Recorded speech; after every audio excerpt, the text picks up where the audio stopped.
It has been over 2 weeks since the Iranian people took to the streets protesting the death of Mahsa Amini, who died in police custody after being arrested for not covering her hair properly, they claimed. Now, despite the Iranian government's attempts to shut the protesters down, the people in the streets are still growing in numbers. This morning, concern over renewed clashes in Iran's universities after 2 weeks of unrest and deadly protests sweeping across the country. On Monday, Iran's top technology university was shuttered following an hours-long standoff between students and the police that turned the prestigious institution into the latest flashpoint. And it's not just college campuses, resistance in high schools too. Young Iranian girls removing their hijab while chanting from their schools. A stunning act of defiance and another sign of young women leading the way in these historic protests. Addressing the latest violence for the first time, Iran's Supreme Leader, Ayatollah Khamenei, expressed support to the security forces and condemned the riots on Monday, calling them a bitter incident and accusing the United States and Israel, Iran's arch adversaries, of orchestrating the disturbances. Okay, first off, come on, man. You can't blame the US and Israel for everything. You can't. It's like, oh, this is because of US and Israel. No, this is Iranians protesting what the Iranian government is doing to them. All right? It's not about America or Israel. I bet this dude comes out of the bathroom at a party like, looks like Israel clogged up your toilet. Oh. And secondly, can I just say how every single day I'm continuously impressed by the bravery and the tenacity of the women and the girls in Iran. This is so impressive to see. Because remember, they are risking their lives protesting a brutal regime, which I know for a fact I wouldn't have the guts to do. I won't lie. Yeah, like once my mom thought it was a Friday when it was actually a Saturday, and I was so scared to incur her wrath that I just went to school. Yeah, I just hung out alone for the whole day.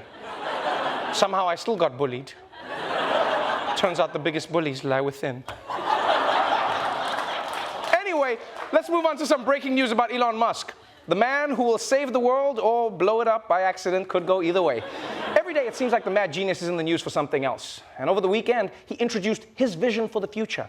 A humanoid robot called Optimus, which he says will allow for a future where there is no poverty, which I assume means when the robots kill us all, no one will be poor.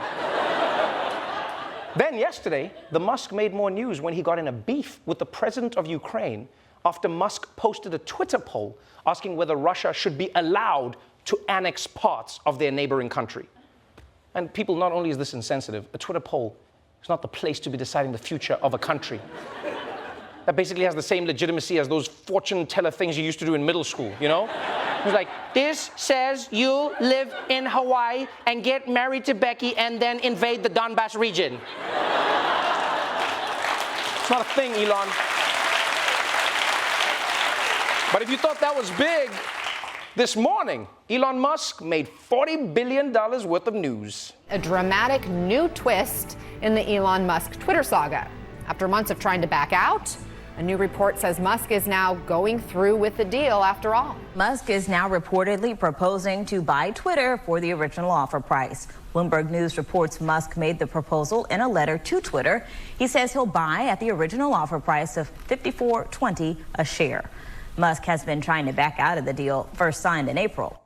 Okay, I don't know what the hell is happening here, but apparently the Twitter deal is now back on. Yeah. I mean, I guess we shouldn't be surprised. Elon Musk is notorious for not pulling out of a deal.